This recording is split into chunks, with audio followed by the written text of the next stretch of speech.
2주 전까지만 해도 한 번을 못 넘었어요. 진짜 제가 어떻게 이거 따로 줄 따로 이렇게 돌리는 거 하면서 한번 이렇게 뛰어봐 막 가르쳐주고 해도 안 되더라고요. 그래서 얘는 운동신경이 없는 건가 그랬었는데, 이거 시간만 되면 줄넘기를 잡고 있는 거예요. 자기는 꼭 이걸 해야겠대요. 그래서 계속 줄을 넘는데, 뭐 아무튼 해봐, 그럼 해봐. 그런데 지난주부터 얘가 줄을 넘기 시작하는데 연속으로 10번을 넘고, 이번 주에는 연속으로 30번 이상 하는 거예요. 와, 그래서 저는 너무 이쁜 거예요. 이게 뭐가 이뻤냐면, 얘가 잘해서 이쁜 게 아니에요. 제가 더 잘해요, 쟤보단. 그쵸? 근데 그냥 그 하나 뭐 해보겠다고 열심히 막 줄을 넘는 모습 보니까 그냥 그 모습 자체가 너무 귀하고 이쁘더라고요. 그래서 하나님 아버지께서 나를 보시는 모습이 그럴 것 같다라는 생각이 들더라고요. 내가 뭔가를 잘했기 때문에 잘할 성과만큼 나를 이뻐하시는 게 아니라, 내가 이 정도의 학위를 가졌고 내 이만큼 노력을 해서 살았던 그 결과가 여기 나왔기 때문에 하나님이 이 결과물로 인해서 나를 격려하고 기뻐하시는 게 아니다라는 거죠. 그냥 주 앞에서 노는 걸 기뻐하시는 거예요. 주님 앞에서. 여러분, 너무 잘 못하셔도 상관없습니다. 세상은 우리에게 더 잘하라고 요구합니다. 세상은 우리에게 더 높이 올라가라고 얘기해요. 그리고 우리에게 그런 가치관을 심어 놓습니다. 그렇지 않으면 우리는 세상에서 밀린 사람 취급을 스스로 받습니다. 난 도태된 사람으로 여기게 되고요. 나는 지금도 또 뭔가를 계속 해야 될 것 같은 부담감 안고 살아가죠. 근데 여러분, 시간 지나 보면 별거 없습니다. 주님 안에서 주와 함께 즐거워하고 그냥 뭔가를 하는 그 모습 자체만으로도 하나님이 그냥 기뻐하시고 즐거워하신다는 거. 우리는 정말 나를 바라보는 눈이 정말 많죠. 주변에. 어쩌면 가족들이 그걸 나에게 요구할 수도 있어요. 때로는 주변의 직장에서 나에게 그것을 요구할 수도 있습니다. 그러나 하나님은 나에게 그걸 요구하지 않으십니다. 나보고 성공하라고 말씀하시지 않으세요. 나한테 주의 복음 전하라고 말씀하시죠. 아죠? 아멘, 아멘, 아멘. 좀 더 이상한 분위기로 가는 거 아니에요, 여러분? 네. 그래서 오늘 예배에 들어가기 전에 우리 스스로를 한번 격려했으면 좋겠어요. 수고 많았다. 동의야라고 하시면 안 되고 자기 이름을 부르면서 수고 많았다. 주님이 나와 함께 하신다. 할렐루야. 그러면 우리는 누구도 정죄할 수 없습니다. 누구도 판단할 수 없어요. 너 못했다고 뭐 할 수가 없어요. 왜냐면 그 모습이 내 모습이거든요. 아니구나. 아니구나. 우리 옆 사람을 한번 격려해 보겠습니다. 당신이 있어서 힘이 납니다. 얼굴을 보고 눈을 마주쳐야 됩니다, 여러분. 인사. 다시. 당신 안에 하나님이 함께 하십니다. 수고 많았습니다. 우리 동성끼리는 손도 한번 꽉 잡아주세요.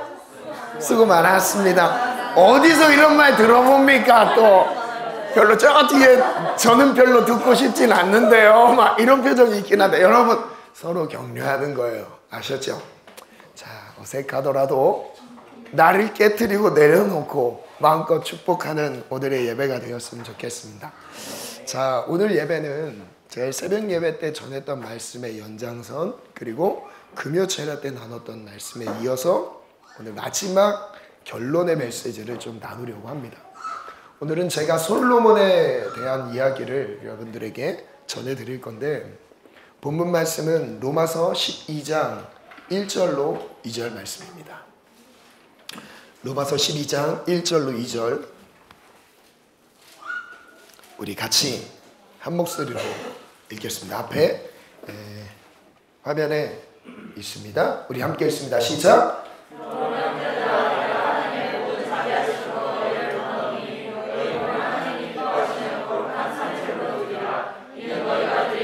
잠시만 멈추겠습니다. 우리가 드려야 할 예배가 무엇인가?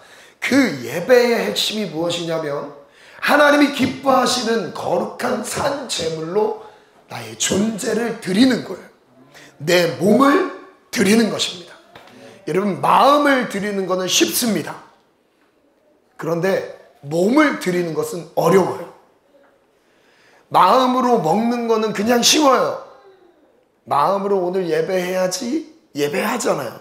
그런데 우리 몸을 이끌고 새벽을 깨우고 하나님이 원하시는 십자가의 길을 가고, 이게 어렵다 이거죠. 자, 산 제물로 우리의 몸을 드려라. 이것이 우리가 드려야 할 예배다.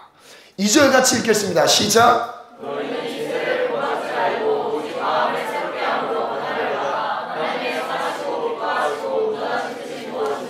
자, 그 예배가 무엇이냐? 세 가지로 말씀하세요. 이 세대를 본받지 마라. 세대의 유행과 세대의 흐름과 세대의 방향을 본받지 말아라 라고 말씀하셨어요.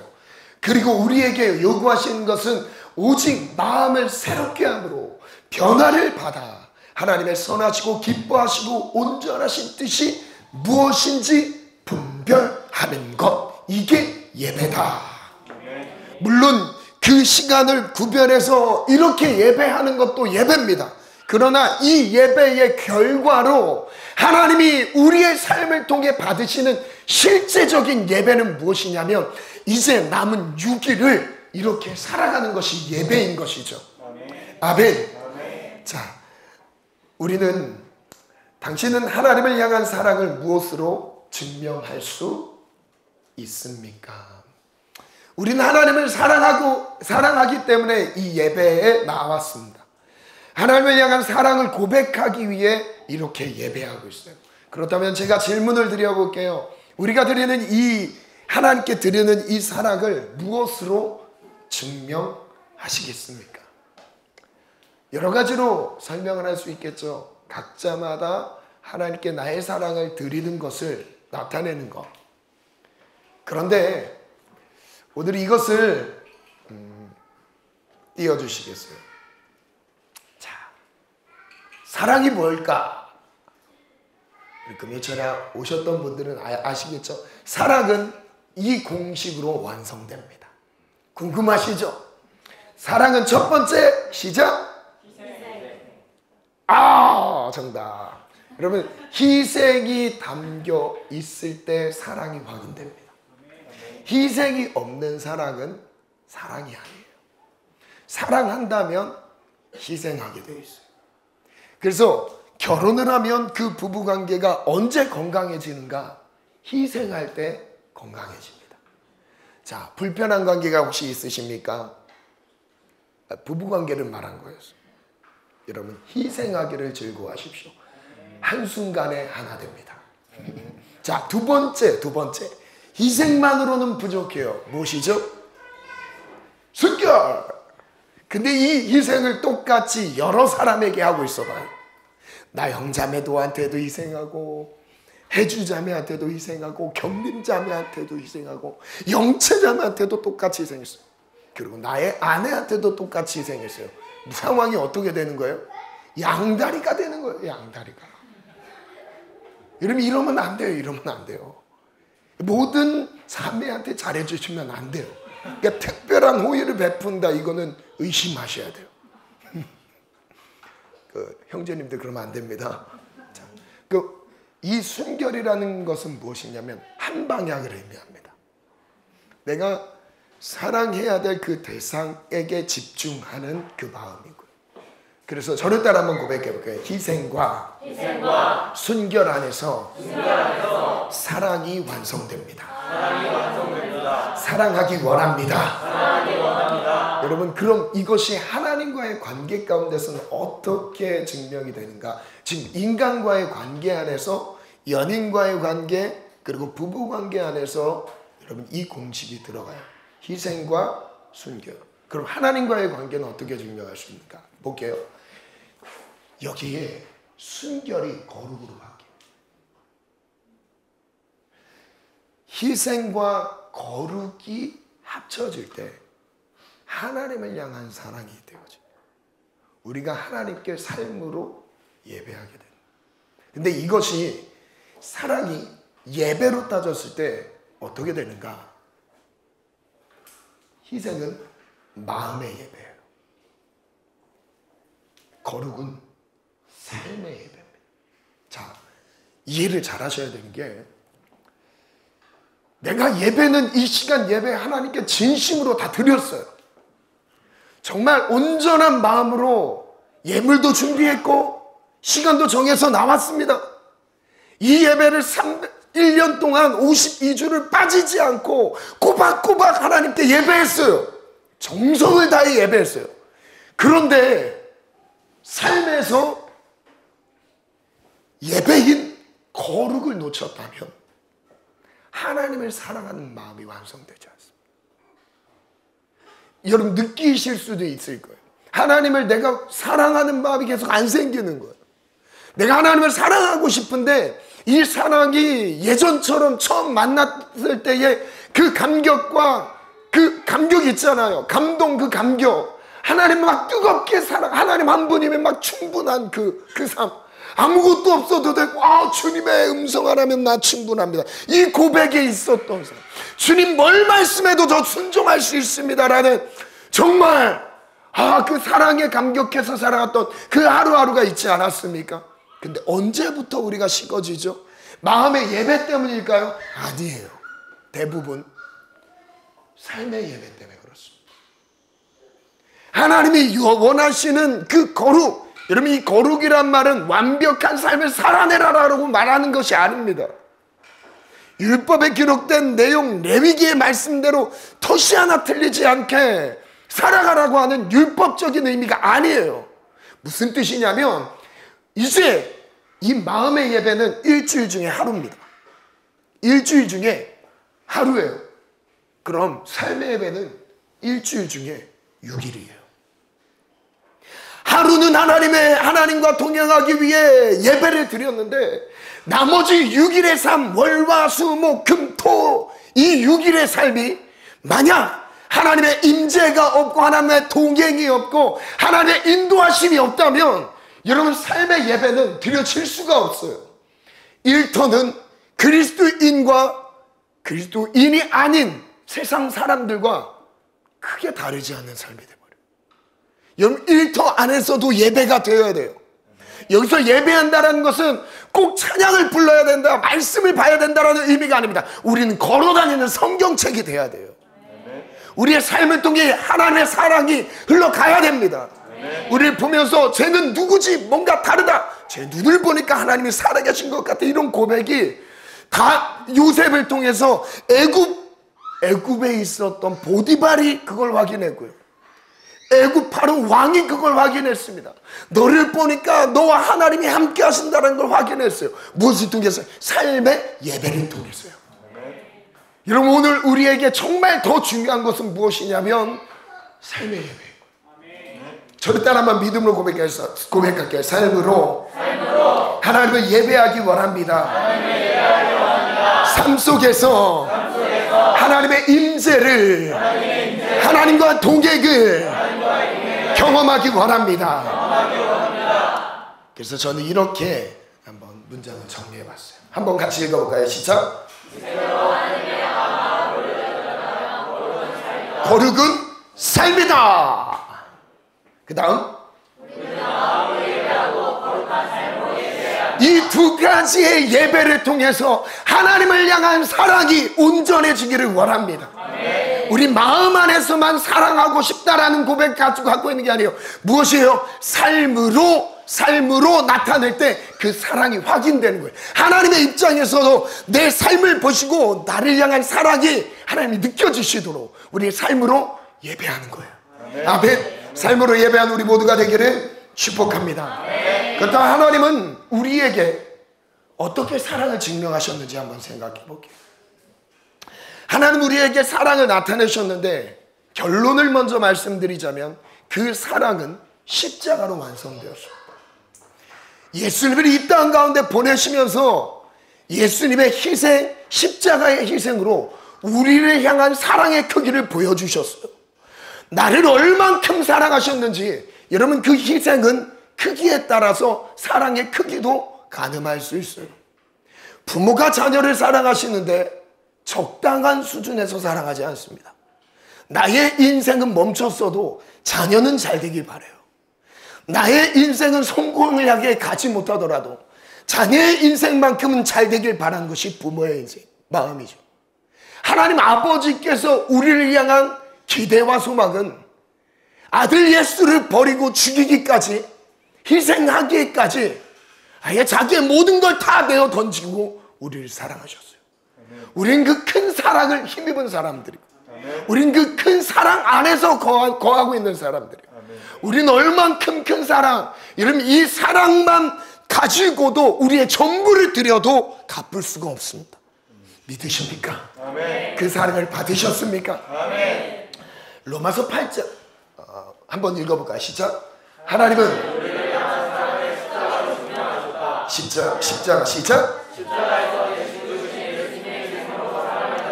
로마서 8장 31절에 보면 정말 제가 좋아하는 말씀이죠. 그런즉 이 일에 대하여 우리가 무슨 말 하리요? 만일, 잘 들어보세요. 만일 하나님이 저를 따라 믿음으로 선포하겠습니다. 만일 하나님이 잠깐만 까먹었어요.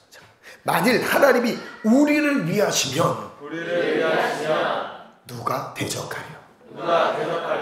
자기 아들을 아끼지 아니하시고 내어주신 이가 그 아들과 함께 모든 것을 우리에게 주시지 아니하겠느냐. 하나님 아버지는 우리를 위해 모든 것을 주셨습니다. 이 말은 하나님 아버지께서 아들 예수를 주셨다는 것은 자기의 전부를 주셨다는 거예요. 세상 통째로 우리에게 다 주신 것보다 더 크신 것을 우리에게 주셨어요. 누가 우리를 대적하려? 자기 아들을 아끼지 아니하시고 우리 모든 것을 내어주시니 그것을 생각하면 계산할 수가 없는 거죠. 누가 능히 하나님께서 택하신 자들을 고발하여 의롭다 하신 이는 하나님이시니 누가 정죄하려? 죽으실 뿐 아니라 다시 살아나신 이는 그리스도 예수시니 그는 하나님 우편에 계신 자요 우리를 위해 간구하시는 자신이라. 하나님이 아들 예수 그리스도께서 우리를 위해서 하나님 우편에서 기도하고 계신대요. 우리를 위해 간구하고 계신대요. 그 다음 이렇게 말씀해요. 누가 우리를 그리스도의 사랑에서 끊으리요? 저를 따라 선포합니다. 누가 우리를 그리스도의 사랑에서 끊으리요? 환난이나 기근이나 박해나 적신이나 위험이나 가리랴 기록된 바 우리가 종일 주를 위하여 죽임을 당하게 되고 도살당할 양같이 여김을 받았나이다 함과 같으니라. 그 다음 진짜 중요한 말씀입니다. 저를 따라 믿음을 선포합니다. 그런즉 이 모든 일에 우리를 사랑하신 이로 말미암아 넉넉히 이기느니라. 우리를 사랑하신 이로 말미암아 우리가 넉넉히 이기느니라. 내가 확신한대요. 천사들이나 권세자들이나 현재이나 장래이나 능력이나 높임이나 깊음이나 이 세상 어떤 피조물이라도 우리를 그리스도의 사랑에서 끊을 수 없습니다. 없으리라. 아멘. 하나님의 사랑은 십자가로 완성하셨습니다. 십자가로 확증하셨어요. 그 사랑이 우리를 향하고 있고 그 사랑 안에 우리는 거하고 있습니다. 아멘. 우리 첫 번째 주제를 한번 볼게요. 사랑, 마음으로 드리는 예배. 시간이 없는 관계로 바로 말씀 들어가 볼게요. 열왕기상 3장에 보니까 3절부터 같이 읽어볼까요? 시작.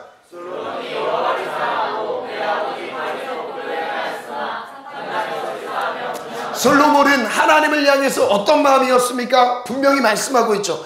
여호와를 사랑하는 자였다. 근데 이 사랑했던 마음이 무엇으로 이어졌는가 보니 4절 이에 왕이 제사하러 기브온으로 가니, 기브온이라는 것은 다윗의 장막이 있었던 곳입니다. 그곳에서 매일 제사가 회복되었어요. 구약 이스라엘 백성들에게 처음 출애굽 이후에 하나님이 그들과 하나님과 어떤 관계를 이루어갈 수 있는지를 방법을 제시해주셨던 게 바로 제사법이었어요. 그 제사를 어떻게 드려야 되는지 많은 제사법 중에 매일 제사가 있었습니다. 근데 이 매일 제사가 끊어졌던 상황에서 하나님께서 다윗을 통해 다윗의 장막 안에서 매일 제사가 회복됐습니다. 그곳이 어디냐면 바로 기브온이죠. 솔로몬은 기브온으로 갔습니다. 아버지 다윗의 예배를 본받아서 이 영적인 유산을 가지고 기브온으로 나아갔어요. 예배의 자리로 나아갔어요. 그리고 거기서 무엇을 합니까? 제사를 드립니다. 시작. 죄송합니다. 여기서부터 시작. 솔로몬이 그 제사 1000번째, 이전에도 한 번도 없었던 정말 모든 정성과 힘을 다해서 하나님을 예배하기 시작했어요. 그 제사가 1000번째였습니다. 1000번째를 드렸더니 5절 읽습니다. 시작. 기브온에서 밤에 여호와께서 솔로몬의 꿈에 나타나시니라. 하나님의 이르시되 내가 너에게 무엇을 주고. 여러분 저를 따라 고백하겠습니다. 예배할 때 응답이 있습니다. 여러분 제대로 예배가 되어지면, 우리가 하나님 앞에 온전한 예배로 나아가면 그 예배 안에 하나님의 응답이 있어요. 하나님의 음성이 있어요. 누구처럼? 바로 솔로몬이 받았던 응답처럼. 그날 밤이죠. 역대하 1장에서는 그날 밤이라고 표현을 하고 있습니다. 그날 밤에 하나님께서 솔로몬의 꿈에 찾아오셨어요. 그리고 말씀하십니다. 네가 원하는 것이 무엇이냐? 여러분 우리의 마음의 소원이 분명히 있겠죠. 그 소원이 언제 응답된다고요? 예배 자리에서 응답됩니다. 저를 따라 고백할게요. 하나님이 기뻐하시는 예배 안에서 하나님의 뜻이 이루어집니다. 하나님의 뜻은 우리의 소원과도 연결되어 있습니다. 여러분 우리의 소원, 솔로몬의 소원이 바로 무엇이었죠? 지혜였습니다. 하나님이 주신 이 직위라고 해야 될까요? 권위, 영적인 권위를 어떻게 감당해야 되는지 답이 없었습니다. 그러나 이 모든 것을 예배 자리에서 하나님이 응답해 주셨어요. 지혜를 주셨어요. 통치할 수 있도록, 그들을 다스릴 수 있도록, 하나님의 백성들 하나님께 인도할 수 있는 지혜를 주셨던 거예요. 하나님의 사명을 감당할 수 있는 지혜를 주시는 거예요. 하나님이 주신 비전과 꿈이 열리는 그 은혜가 예배 가운데 있습니다. 저를 따라 한번 고백할게요. 우리가 예배할 때 하나님이 주시는 사명이 주어집니다. 우리의 예배를 통해서 하나님의 뜻이 이루어집니다. 그래서 나의 꿈이 나의 비전이 하나님의 꿈이 되는 거. 하나님의 꿈이 나의 비전이 되고. 우리 누가 그랬나? 저한테 뮤지컬 하지 말라고. 우리 한 지체가 최모 씨가 저한테 목사님 뮤지컬 하지 마세요. 이건 저만의 생각이 아닙니다. 지체들의 생각을 모아서 저한테 드립니다. 그래서 제가 공격을 받았으나 저는 이런 걸로 아랑곳할 만한 사람은 아니죠. 제가 좀 얼굴 두께가 두껍습니다. 하나님의 꿈이 나의 비전이 되고, 여러분 내가 이 땅에서 잘하면 뭘 얼마나 잘하겠어요? 그럼 잘했다 칩시다. 그게 얼마나 가겠어요? 죽는 순간 끝. 아무것도 없어요. 하나님의 꿈을 위해서 우리는 존재하는 거죠. 꿈을 향해 나아가는 거예요. 하나님이 원하시는 뜻이 무엇인가, 거기에 우리가 모든 촉각을 곤두세우고 그 꿈을 향해 달려가는 것입니다. 여러분, 나의 야망이 아닌 거예요. 하나님이 이 땅 가운데 이루고자 하시는 꿈이 나의 꿈이 되는 거예요. 아멘. 그 꿈은 영혼 구원밖에 없어요. 이 땅에 복음화밖에 없습니다. 하나님의 나라가 이 땅 가운데 이루어지는 것밖에 없어요. 그 일을 위해서 우리는 기도해야 되고, 그 일을 위해 우리가 헌신해야 돼요. 열방 가운데 나아가야 돼요. 아멘. 우리는 세종만을 섬기기 위해 온 게 아니에요. 우리의 정체성은 열방입니다. 저를 따라 선포합니다. 열방을 섬기는 젊음의 교회가 될지어다. 그래서 우리는 열방을 가슴에 품고 있기 때문에 지금 우리 내 수준에 된다 안 된다로 여러분 판단하거나 스스로를 정죄하지 마십시오. 우리는 어디로 향해 간다? 열방을 향해 간다. 저를 따라 옆 사람을 축복해 주시오. 당신은 열방짜리입니다. 아, 열방으로 나갈 사이즈. 그냥 아니 딱 보니까 열방 사이즈 나오지 않습니까? 사이즈가 열방이세요, 여러분. 아무튼 여러분 기대가 됩니다. 하나님이 그래서 이렇게 말씀하셨었죠. 그 다음 한 번 더 볼게요. 그 다음 말씀 한번 띄워주세요.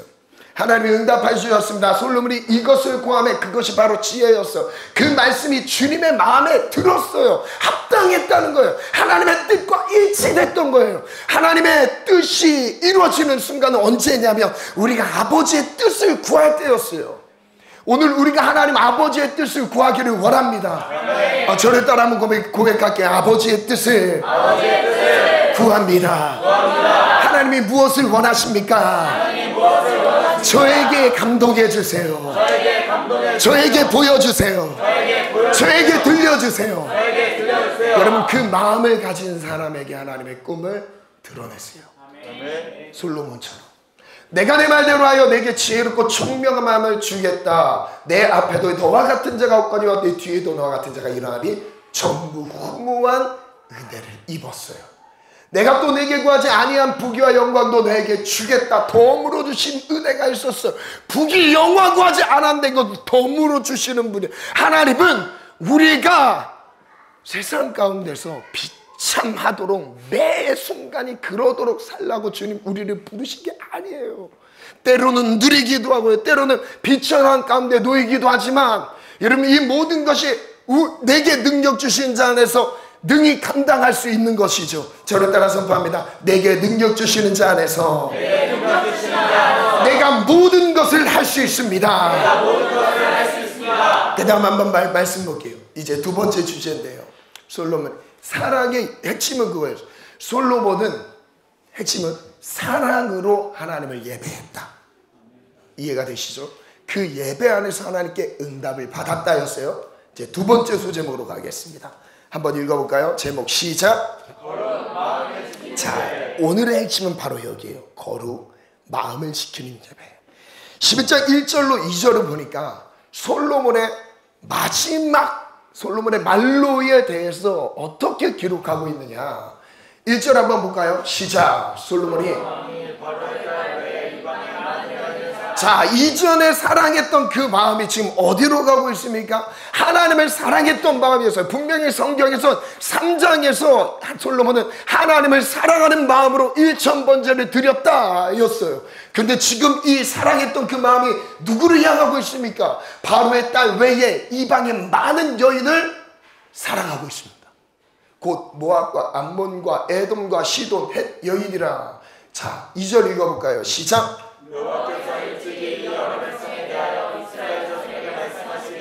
너희는 그들과 서로 통혼하지 말라. 그들도 너희와 서로 통혼하게 하지 말라. 그들이 반드시 솔로몬이 그들을 사랑하였다. 변하지 않았던 솔로몬의 의지, 그 마음. 하나님이 예적부터 말씀하셨던 것도 있고 또 솔로몬에게 찾아와서 2번이나 말씀하셨대요. 그게 아니라고, 그 길이 아니라고 말씀하셨대요. 그런데 솔로몬의 마음은 바뀌지 않았어요. 뭐래요? 그들을 사랑하였더라. 그들을 사랑하였더라. 3절 읽어볼까요? 시작. 1000명의 여인을 사랑하였더라.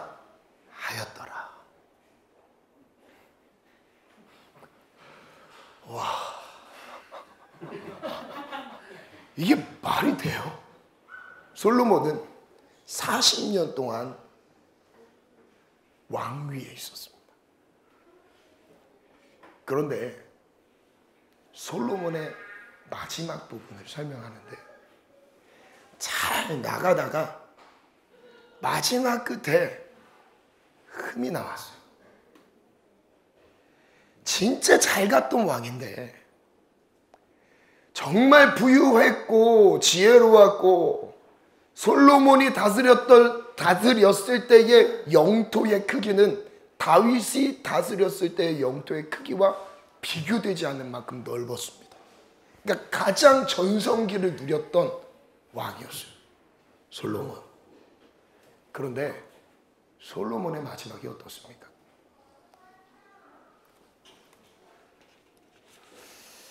저는 한번 읽어볼까요? 띄워주세요. 시작.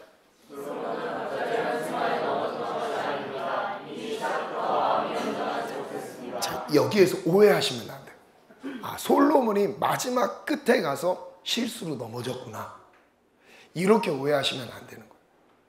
왜 그러냐면 한순간에 넘어졌던 게 아닙니다. 이미 시작부터 마음이 온전하지 못했던 상태였어요.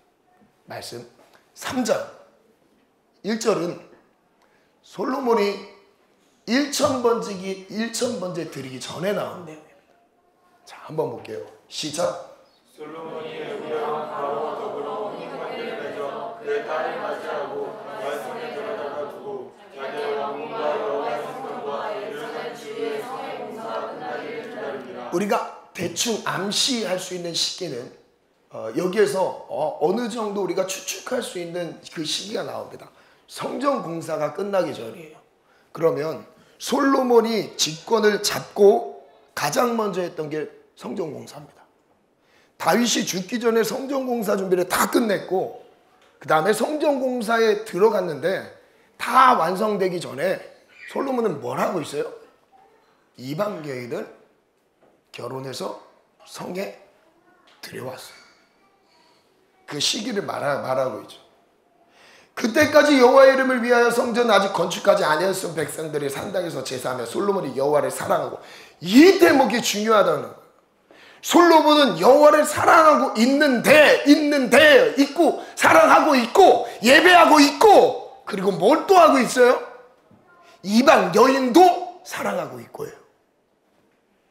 지금 이 부분에서 문제가 시작된 겁니다. 자, 한번 글을 띄워주시겠어요?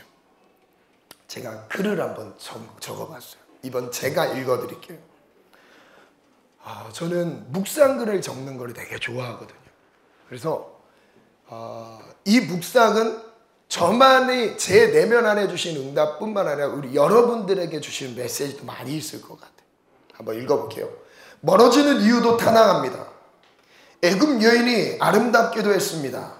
하지만 솔로몬이 애굽 공주와 결혼했던 진짜 이유는 외교적인 목적이었습니다. 여러분, 처음에 솔로몬이 애굽 여인과 결혼했던 진짜 이유는 예뻤기 때문이 아닙니다. 정략 결혼이에요. 외교적인 정치적인 목적이 사실 더 커요. 결혼 관계가 됐을 때는 사돈 관계죠. 서로 공격하지 않겠다는 암묵적인 약속입니다. 화친 관계예요. 여러분, 이거는 지혜로운 하나의 선택일 수도 있습니다. 여러분, 근데 나라는 누가 지킵니까? 애굽이 이스라엘을 지켜주는 겁니까? 여러분, 다윗 왕 때 하나님께서 태평성대를 이루게 하셨던 그 견고했던 그 나라를 하나님이 지키셨지 애굽이 지켜줬던 게 아니죠. 이게 무슨 뜻이냐면 전쟁이 일어나면 지원군을 보내겠다는 사인이에요. 이스라엘이 다른 민족에게 공격을 당하면 같이 합세한다는 뜻이에요. 여러분, 솔로몬은 아주 악의적인 목적으로 결혼했던 게 아니었어요. 조금 더 읽어볼게요. 조금 더. 애굽의 바로와 사돈 관계가 되면서 화친 관계를 맺은 것입니다. 상당히 지혜로워 보이는 결정 같습니다. 하지만 그 결혼을 시작으로 이방의 아름다움을 자랑하는 여인들을 데려오게 됩니다. 그게 시작이었어요. 그 시작이었어요. 이거는 죄라고 말하기가 좀 애매한 정도의 열어놓은 길. 이제 여기저기 다 정략결혼이 시작돼요. 정략결혼 했으니까 이제 아름다운 여자를 데려오기 시작해요. 솔로몬이 처음부터 시작부터 하나님을 떠나고자 하는, 대적하고자 하는 의도와 목적으로 불순한 마음으로 이렇게 오염된 상태로 시작했던 게 아니었다는 거죠. 조금 더 읽어볼게요. 우리에 대한 적용 질문입니다. 우리도 마찬가지입니다. 누가 의도적으로 하나님을 멀리합니까? 여러분, 여기에서 하나님을 예배하기 위해 모인 사람이 의도적으로 하나님을 대적하기 위한 불순한 마음으로 삶을 살아간 사람이 있습니까? 없어요. 없어요. 우리 젊음의 교회 식구 정도는 없습니다. 없어요. 저는 그건 알아요. 하나님을 멀리할 목적으로 세상을 살아가는 사람은 없을 것입니다. 아주 타당하고 합리적인 이유로 시작됩니다. 그 시작은 아주 그럴싸합니다. 죄라고 여길 수 없을 만큼 당연한 상황이 연출됩니다.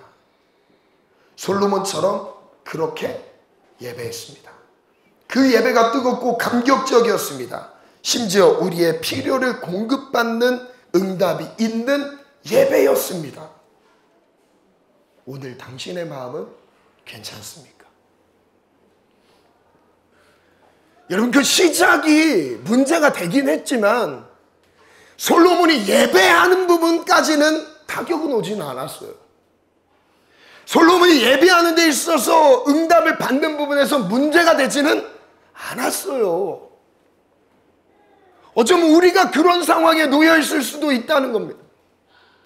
내가 하나님을 전심으로 예배해서 그 예배의 응답을 받을 수 있어요. 어떤 상태로요? 솔로몬처럼 타협한 자리에서, 세상과 섞여져 있는 상태에서 하나님이 원하시는 뜻이 응답이 될 수 있습니다. 아이러니하지 않습니까?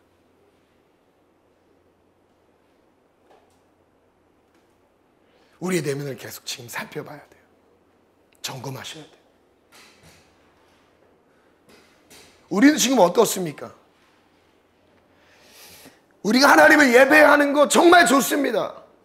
자유한 가운데 예배했어요. 하나님 용납해 주시죠.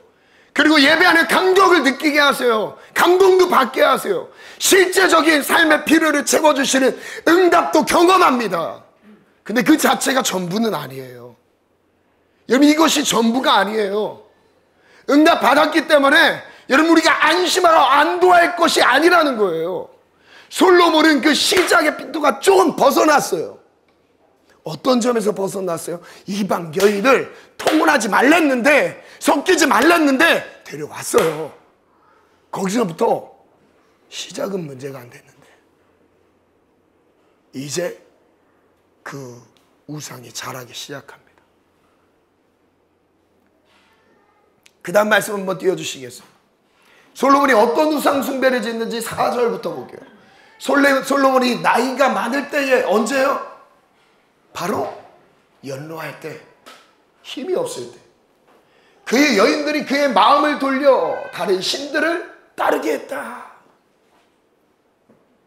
왕의 마음이 그의 아버지 다윗의 마음과 같이 아니하여 그의 하나님 여호와 앞에 온전하지 못하였다.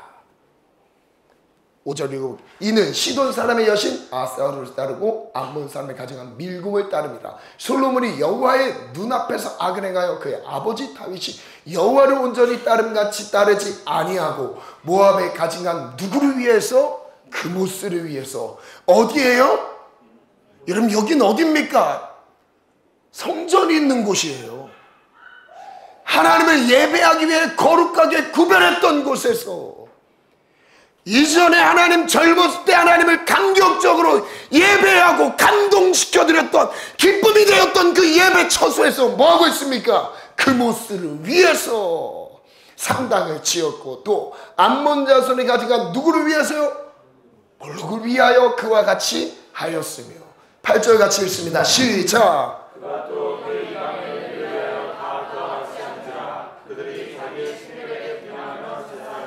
그 위하여가 누구로 나옵니까? 원래 이 누구를 위해서 살았던 삶이었어요. 하나님의 영광을 위하여 예배하고 삶이 구별됐던, 하나님의 영광을 위해서 살고 죽는 솔로몬이었는데, 지금 처음 시작은 그게 아니었지만 점점 누구를 위해 살고 있습니까?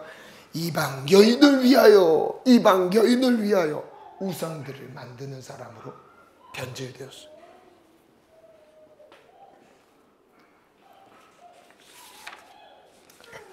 한번 띄워주시겠어요? 순서를 볼게요. 정략 결혼이었습니다. 불순한 의도는 없었어요. 하나님을 떠나고자 하는 마음도 없었습니다. 근데 그걸로 인해서 뭐가 되죠? 이방 여인을 사랑하는 틈이 생겼어요. 그로 인해서 마음이 돌아섰습니다. 결국 우상을 숭배하게 됐습니다. 야고보서 4장 말씀을 한번 볼게요. 가늠한 여인들아, 한번 읽어볼게요. 시작. 자, 하나님과 원수되는 것을 뭐로 설명하시냐면 세상과 벗이 되는 것, 즉 하나님과 원수되는 것이다. 세상과 벗이 되고자 하는 그 마음은 스스로 하나님과 원수가 되는 것입니다. 저를 따라 한번 믿음으로 고백해 볼게요. 이 말씀이 진리라는 것을 믿으시면 따라서 한번 고백해 보겠습니다. 세상과 벗된 것은 하나님과 원수가 됩니다. 세상과 가까워지는 만큼 하나님과 멀어집니다.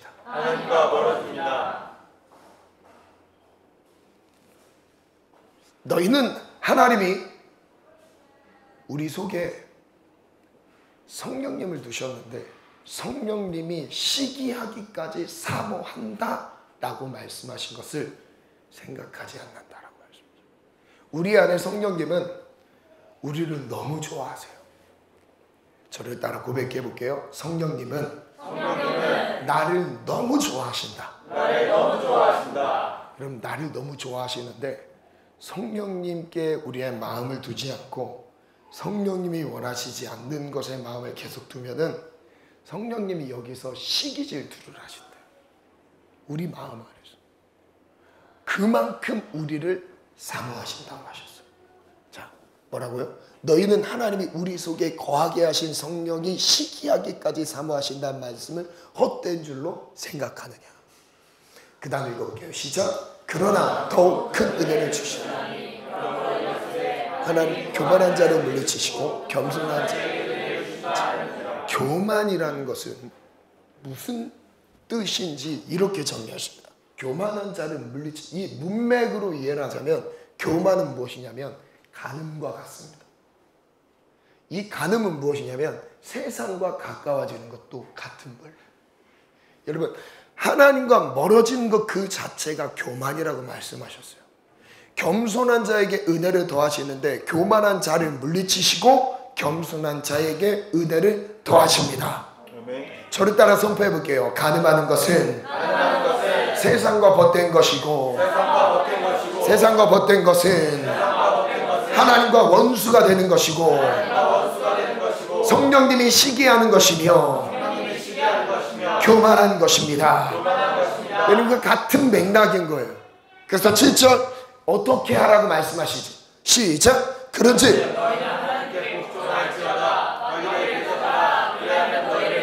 대적하라, 대적하라.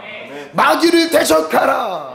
여러분, 마귀가 무엇입니까? 하나님께 온전한 삶의 예배를 드리지 못하도록 세상과 가까워지게 만드는, 여러분, 이 악한 영의 역사를 대적하라고 말씀하시는 거예요. 아멘.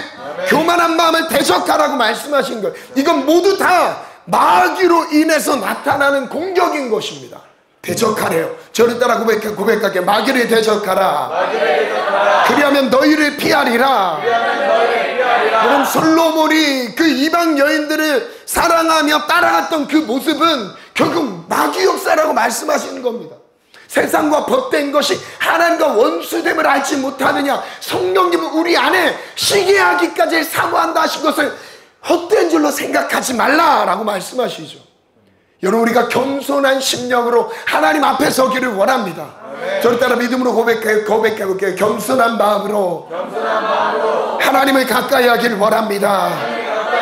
여러분, 겸손한 심령은 하나님을 찾는 마음인 거예요. 하나님이 필요하다는 거예요. 하나님 없으면 안 된다는 거죠. 하나님의 도움이 절실한 거예요. 이게 바로 겸손한 마음인 겁니다. 그 다음 또 읽어볼까요? 8절 시작.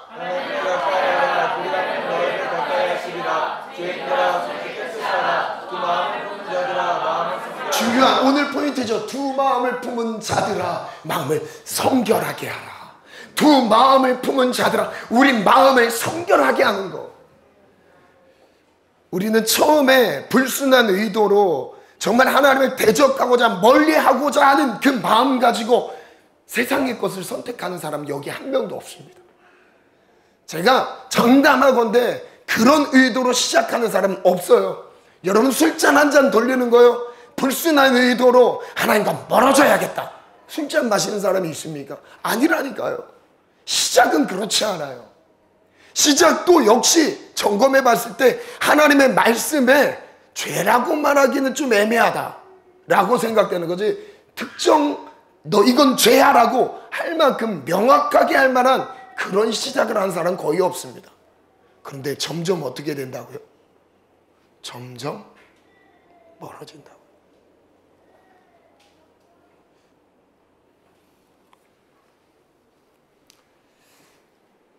한번 띄워주시겠어요? 간음은 이렇게 정리해봤어요. 간음은 어떤 마음이에요? 세상을 사랑하는 마음이죠.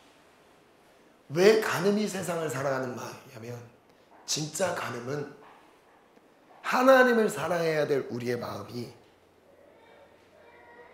변심을 해서 세상을 향하고 있기 때문에 그래요. 그리고 이것이 하나님과 관계가 문제가 생겼어요. 이것은 곧 뭐라고요?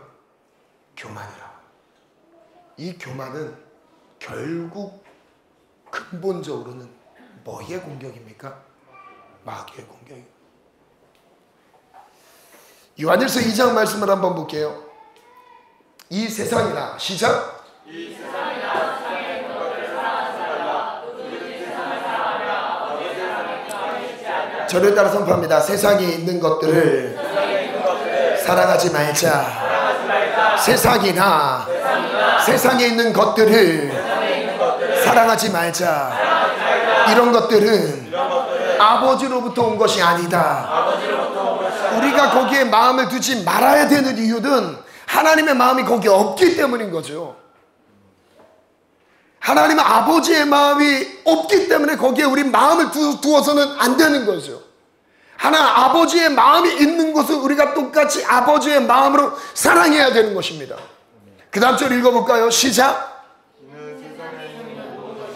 육신의 정욕과 안목의 정욕과 이생의, 세상에 있는 것들이 이 세 가지 영역 안에 다 포함되는데, 육신의 정욕과 안목의 정욕과 이생의 자랑, 이런 것들을 사랑하지 말라. 이것에 마음을 두는 순간 하나님 아버지로부터 오는 진짜 사랑의 마음이 식어지기 시작하는 거죠.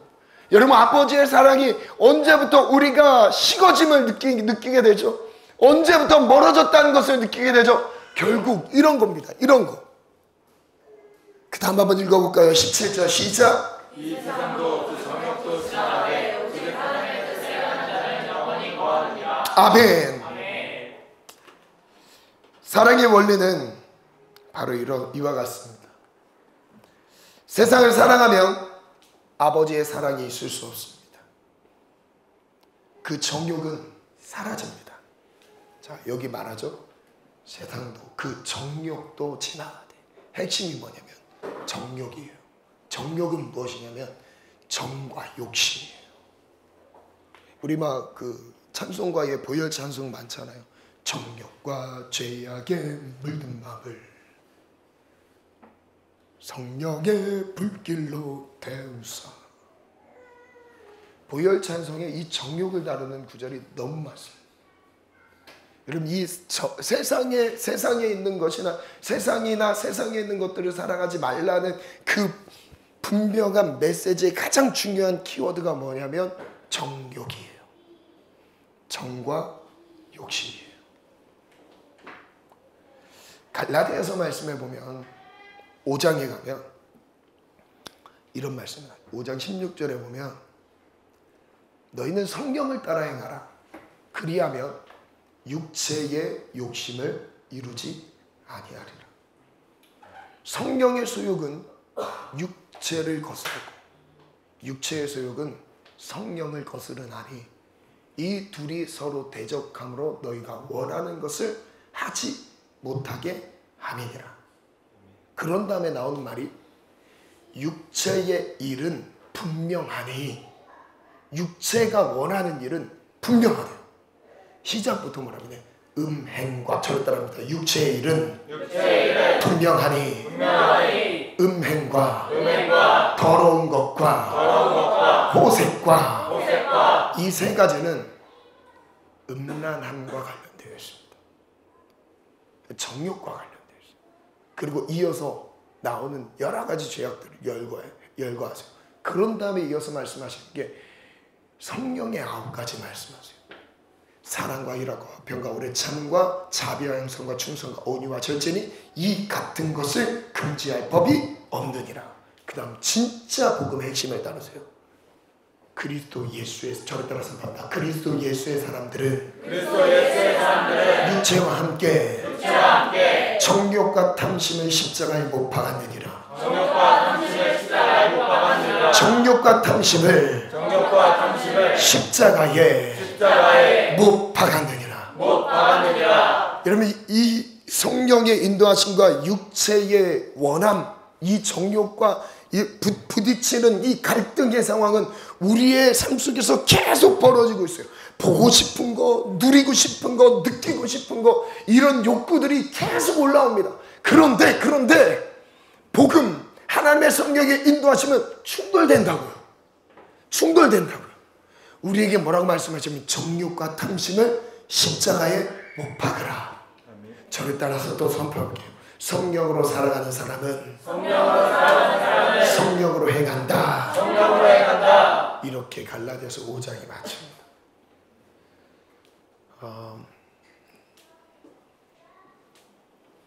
글을 한번 띄워주시겠어요? 혼합주의 신앙, 정욕과 탐심. 제가 이 부분을 한번 읽어볼게요. 솔로몬은 하나님을 위하여 기브온을 찾았습니다. 처음이죠. 하나님을 위하여 1천 번제까지 드렸습니다. 전무후무한 예배였습니다.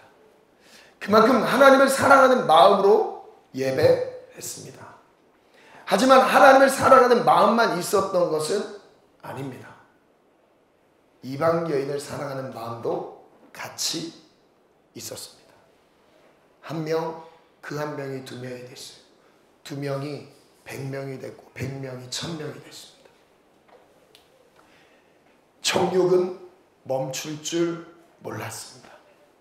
이제 이방 여인들을 위하여 우상을 만들어주기 시작합니다. 결국 자신을 위하여 저질렀던 우상 숭배였습니다. 우리는 하나님을 예배하고 있습니다. 하나님을 사랑하는 마음으로 예배합니다. 만약 그 마음과 함께 세상을 사랑하는 마음이 같이 자라고 있다면 지금 돌아서야 합니다. 마음의 정욕이 우상이 되어서 하나님을 떠나게 될 것입니다. 탐심이 우상 숭배가 되어서 나타납니다. 정욕을 십자가에 못 박으십시오. 탐심을 십자가에 못 박으십시오.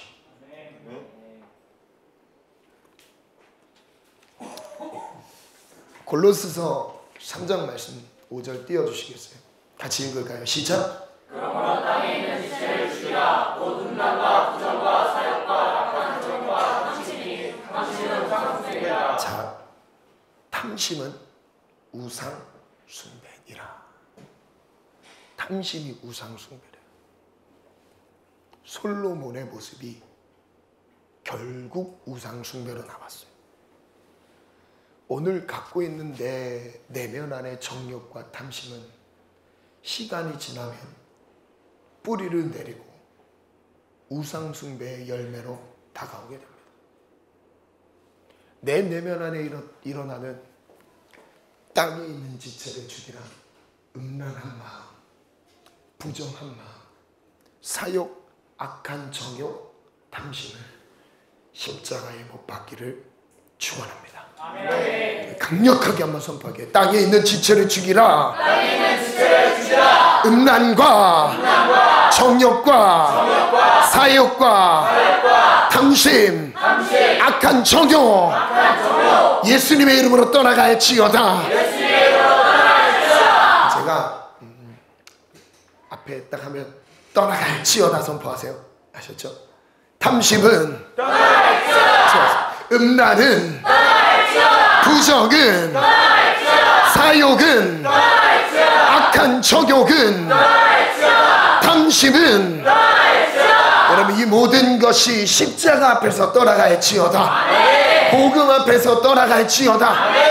여러분, 거룩은 말만 거룩이 아니라 삶이 실제 거룩이 돼야 되는 거죠. 하나님, 우리가 거룩한 삶을 위해 도전하기를 원합니다. 내 내면에 으러오르는 모든 정욕들과 싸워 이기기를 원합니다. 아멘. 정욕을 정복할지어다. 아멘. 정욕을 정복할지어다. 탐심을 정복할지어다. 아멘. 아멘. 그 다음 24절 읽어볼까요? 시작.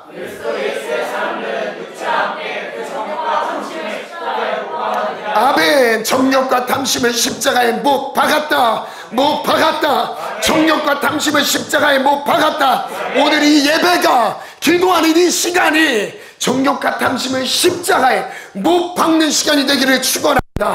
아멘. 아멘. 그 우상숭배의 결과가 어떻게 됐는지 보겠습니다. 11장 9절 볼까요? 함께 읽어볼게요. 시작. 솔로몬이 마음을 돌려 이스라엘 하나님 여호와를 떠나고 여호와께서 그에게 중보하시니라. 여호와께서 일찍이 구원이나 그에게 나타나시고 이에 대하여 명령하사 다른 신에 따르지 말라 하셨으나 그가 여호와의 명령을 지키지 않았으므로 여호와께서 솔로몬에게 말씀하시되 내게 이러한 일이 있었고 또 내가 내 언약과 내가 내게 명령한 목도를 지키지 아니하였으니 내가 반드시 이 나라를 내게서 빼앗아 내 신하에게 주리라. 우상숭배의 결과가 하나님을 떠나는 것으로 보여졌고요. 그것이 우상숭배. 하나님은 이제 솔로몬에게 주셨던 그 축복을 다 빼앗아 가십니다. 실제적으로 열왕기상 11장 4절 띄워주시겠어요? 함께 읽어볼게요. 시작. 여호와께서 애굽 사람 하닷에게부터 솔로몬의 대적이 되게 하시니. 이전에는 이런 구절이 나오지 않습니다. 절대 대적을 하나님이 철저하게 대적들로부터 보호하셨어요. 그런데 언제부터요? 우상 숭배부터 이제 문제가 시작됐어요. 하나님이 대적들을 일으키셨어요. 하닷을 일으켜 솔로몬을 대적하게 하셨어요. 누가 대적하게 하신 겁니까? 하나님이 하신 거예요. 겉으로 보이는 현상은 그들이 강해진 것 같지만, 내가 약해진 거고 그들이 갑자기 우습게 보는 것 같지만 그게 아니라 하나님이 대적을 일으키신 거예요. 23절 시작. 하나님이 또 엘리야다의 손을 일으켜 솔로몬의 대적자가 되게 하셨어요. 그리고 마지막 11장 26절 반주 준비해 주시고 시작. 솔로몬의 신하 느바세 앞에 여러 왕이 또한 손을 들어 왕을 대적하였으니. 왕을 대적하였어요. 심지어는 외부에서 대적자들이 일어난 것만이 아니라 내부 안에서 신하가 대적해서 일어나는 거예요. 쿠데타를 막 일으켜요. 그 여로보암 여러분 아시죠? 여로보암이 이스라엘의 12지파에서 10지파를 끌고 갑니다. 더 넓은 영토를 북이스라엘이라고 분단 국가가 되고, 남북 분열 왕국이 이때부터 시작되는 거죠. 북이스라엘의 여로보암이 초대 왕입니다. 신하에게 나라를 빼앗깁니다. 남유다는 솔로몬이 두 지파를 데려가서 이어가죠. 유다 지파와 베냐민 지파. 안타깝습니다. 다 뺏겼어요. 마지막 글을 정리하면서 기도해 나가길 원합니다.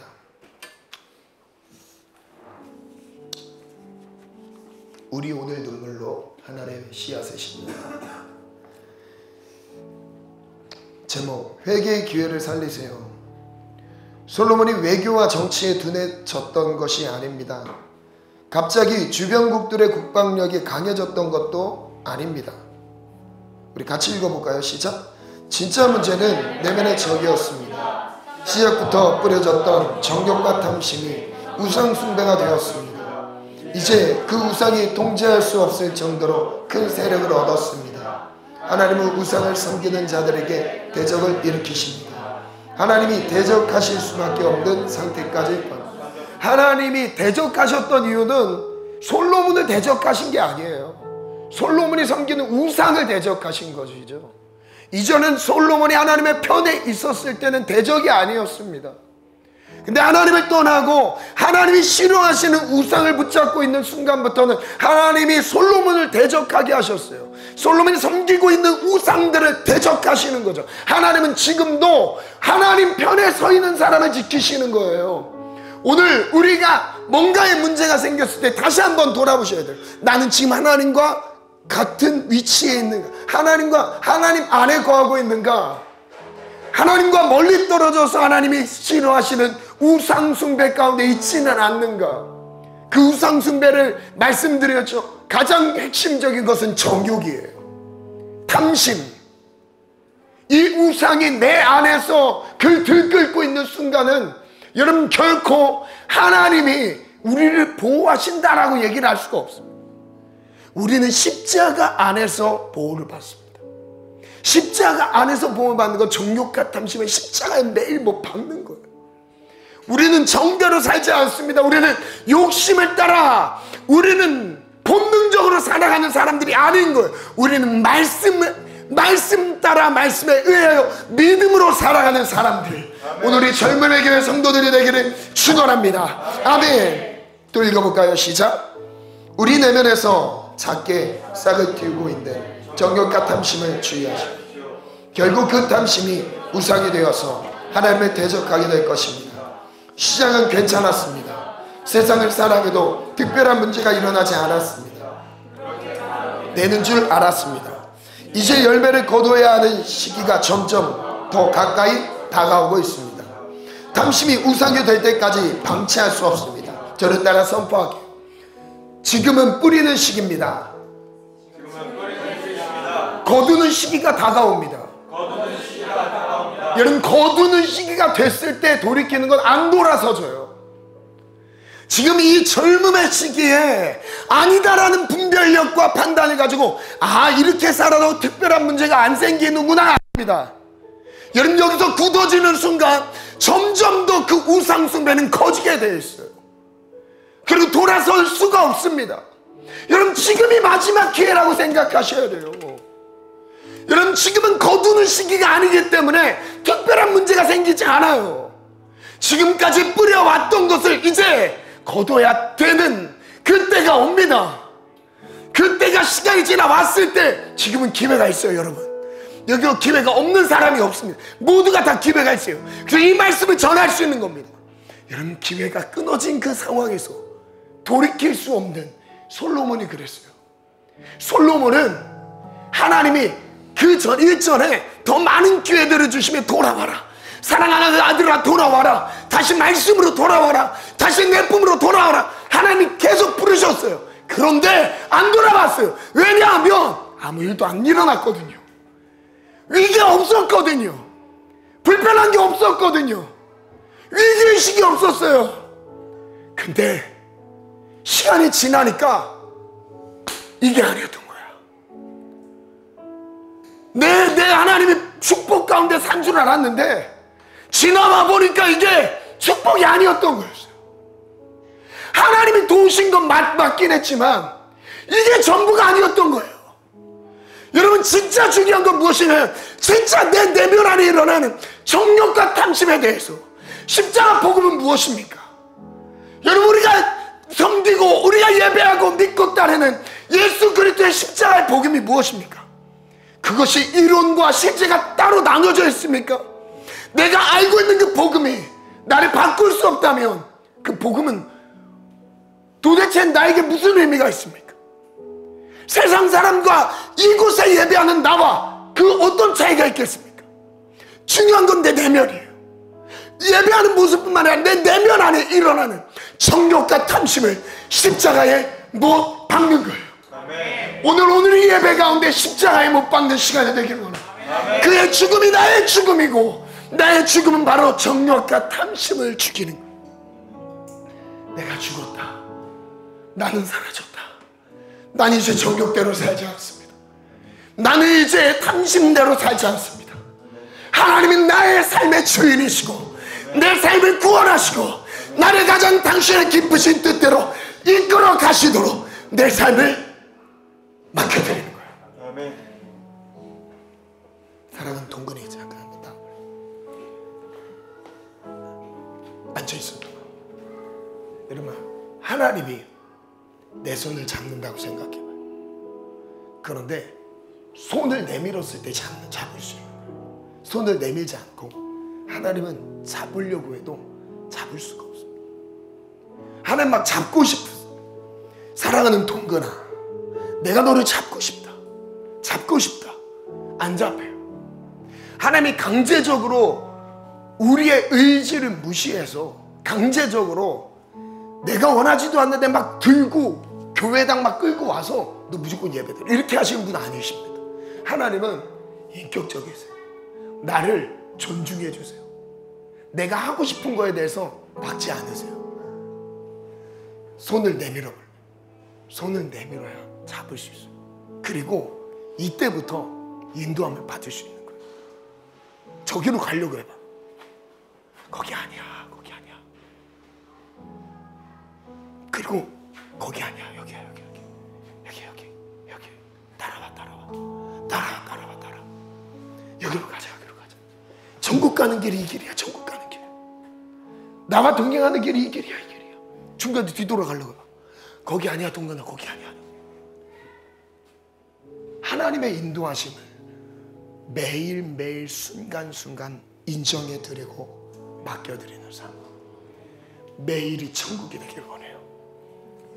여러분, 솔로몬을 제가 한 주 동안 묵상하면서 하나님, 제 삶이 그리고 우리 성도들의 삶이 솔로몬처럼 마감되지 않게 해주세요.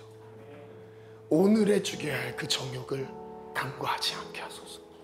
정욕과 탐심을 십자가에 못 박고 예수 따르기를 원합니다. 이 땅에서 즐겁고 재밌는 게 있으면 여러분 위기라는 것을, 위기의식을 가지시면 좋겠어요. 오늘 예수 안에서 그 즐거움을 느끼시면 좋겠습니다. 예수 따르는 즐거움으로 나아가길 원합니다.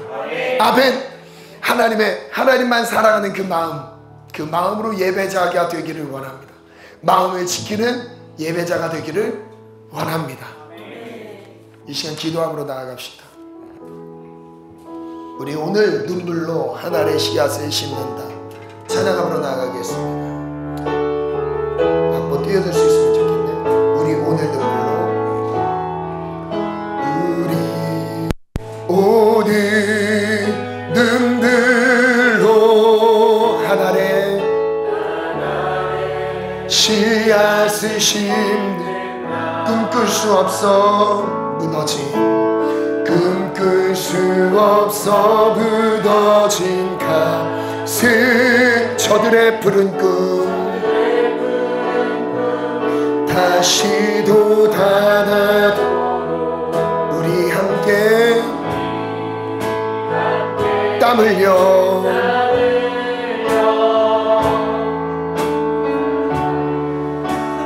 길을 만들자. 내일로 가는 길을, 내일로 가는 길을 찾지 못했던 저들 노래하며 달려갈 그 길, 그날에 우린 보리라. 그날에 우리 보리라. 새벽 이슬 같은 저들 일어나 뜨거운 가슴 뜨거운 가슴 사랑의 손으로 이 땅 치유하며 행진할 오래 황폐하였던 이 땅 어디서나 순결한 꽃들 피어나고 푸른 위에 나무가 가득한 세상 우리 함께 보리라. 그날에 우린 보리라. 그날에 우리 보리라. 새벽 이슬 같은 저들 일어나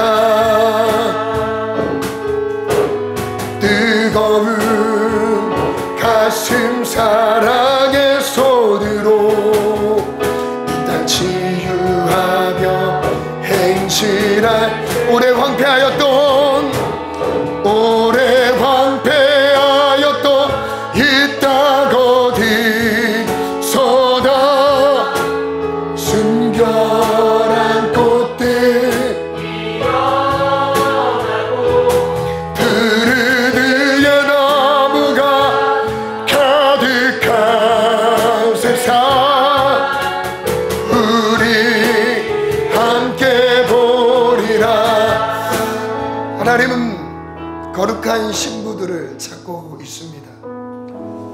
이 시간 우리가 하나님을 향한 사랑을 고백할 수 있는 여러 가지의 방법들이 있겠지만 오늘 말씀에선 두 가지를 다뤘습니다. 그 사랑은 희생과 거룩으로 나타난다는 것. 그 중에 가장 중요한 것은 거룩, 삶의 예배를 나타내는 거룩. 그 거룩함은 우리에게 달려 있습니다. 내 삶에 달려 있습니다. 하나님이 이루어 주시는 것이지만 우리가 살아내야 합니다. 거룩을 향해 우리는 달려가야 합니다. 거룩이 능력이 될 것입니다. 훗날 시간이 지났을 때 우리는 그것을 깨닫게 될 것입니다.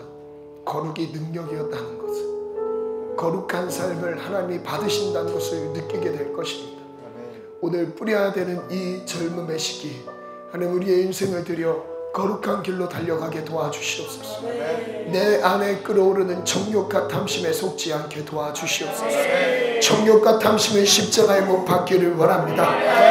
솔로몬처럼 끝까지 돌아서지 않았던 그 솔로몬처럼 하나님 우리가 하나님이 주셨던 것들이 빼앗길까 두렵습니다. 하나님 우리의 마음을 돌이켜 하나님을 향해 나아가게 도와주시옵소서. 하나님 우리의 거룩함을 추구하며 나아가게 도와주시옵소서. 삶의 예배자로 살아가게 도와주시옵소서. 그 마음을 하나님께 올려드리기를 원하십니까? 우리 다같이 주님 세 번 찾고 합심해서 기도합니다. 주여